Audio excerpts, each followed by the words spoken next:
Hello, I'm neurodivergent existential psychologist Jason Diaz, and today's discussion is a review of Savages by Christina Bergling, which later will devolve into a discussion of why are we still obsessed with zombies. All right, here we go. I just finished reading Savages by Christina Bergling. I think this is a courageous book on a number of levels. Her treatment of the main protagonist, the last woman on Earth named Parker, this treatment cracks open a number of tropes. At the opening of the story, she and her partner, named Marcus, lay exhausted in a field of dismembered corpses. A whole town of savages, bestial ex humans that may or may not be zombies.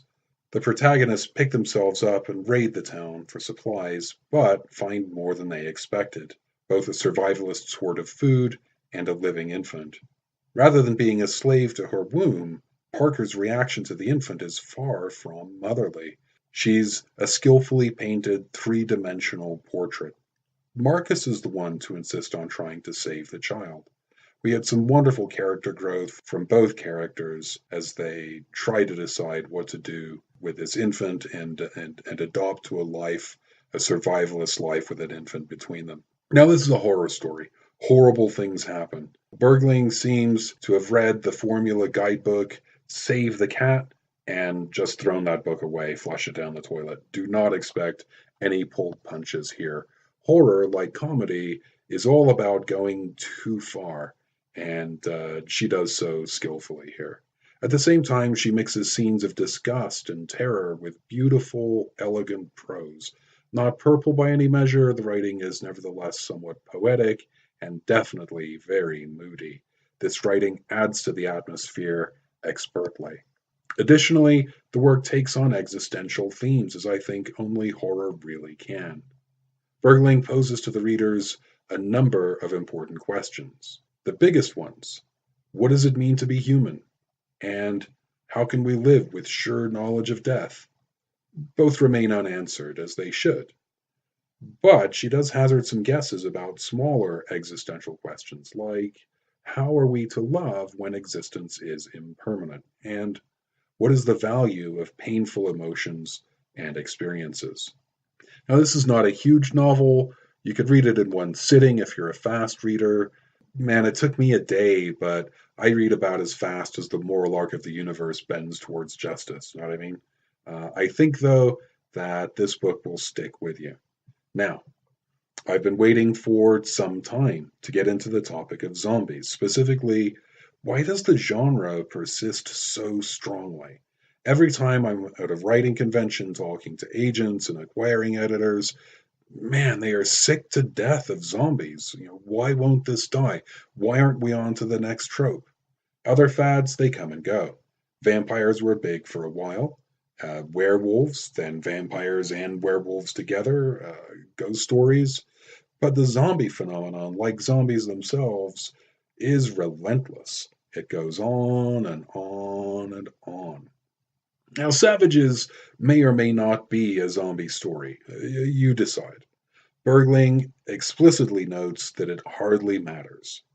Whether her savages are undead or merely have shed the last of their moral restraint, the effect is identical. And I think that's at the heart of the persistence of this genre. Let's take an apparent left turn here. Old people have always hated young people. Like half of the Socratic dialogues were Socrates bitching about young people losing their moral compass. In the 1920s, we thought flappers would destroy America with their bobbed haircuts and beaded purses. The so called greatest generation, which is what happens when you let generations name themselves, well, they thought baby boomers were useless layabouts of dubious moral character, free love hippies and ego terrorists, the lot of them. And we like nothing better in this modern age than to hate on millennials, the largest block of voters, parents, and workers. My generation, Gen X, seemed to have faded into invisibility in the generation wars, sort of skipped over like Prince Charles. And I mean, maybe that's for the best. In an increasingly frustrated political landscape, it's easy to paint both baby boomers and millennials as having lost their way, as being brainwashed by political advertising and social media. It's easy to cast social media itself as sucking the life out of everyone, turning them into mindless machine servitors. And, tastes and manners change.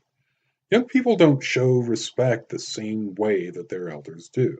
Elders tend to have ritualized forms of respect, calling people by their gendered marriage status, for example, Mrs. or Miss, last names and honorifics, sir and ma'am. We treat people the way we were trained to treat them. Younger people don't just know the rules, they know what underlies the rules. Respect has deeper connotations than special language. We call people by the names they ask us to use, disregarding honorifics and gendered marriage status. We treat people the way they want to be treated. From both sides of this equation, we see shambling, even monstrous subhumans, all banding together, threatening to overwhelm democracy based on inadequate moral reasoning. We've been brainwashed into social justice motives, or we've been brainwashed into accepting capitalism, but we've all been brainwashed. The center looks left when you stand on the right, and the center looks right when you stand on the left. During the 2016 elections, there was this spate of clown sightings. Do you remember them? Menacing clowns by the roadside, gathered around campfires in the woods, caught on security cameras, trying doors at night. I do not think that's an accident.